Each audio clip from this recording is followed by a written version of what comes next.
Ale, Sì. ti guardo, stai sempre in silenzio. Cioè, tu che sei, tu che sei così espansivo, tu che vuoi sempre dire le tue idee, come mai non dici niente di questa cosa di essere spiati? E siamo a parlare! Parliamo! Allora, amici miei, io voglio dire solamente una cosa per quanto riguarda i telefoni. Noi stiamo dalla mattina alla sera con questo smartphone in mano, perché contiene tutti i nostri segreti. Ieri ho beccato un mio amico durante una partita di calcetto che tenevi in mano o telefonino. Ho detto, ma noi stiamo giocando a calcetto e tu in mano tieni il telefonino. Ma ti rendi conto o no? Che in mezzo al campo non può stare con il telefonino. Mi ha guardato e mi ha risposto, Alessa, il telefonino è meglio che lo tengo io in mano. Perché se stu telefono va in mano a mia moglie, l'unico campo che vedo è il campo santo.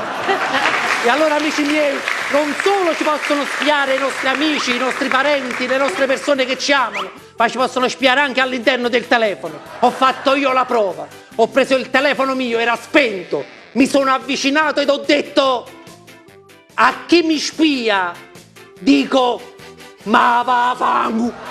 Signori, appena ho riacceso il telefonino mi è arrivato un messaggio da uno sconosciuto, stava scritto assorata. E allora noi siamo convinti che siamo connessi con l'universo perché navighiamo, parliamo al telefono, ascoltiamo la musica col telefonino.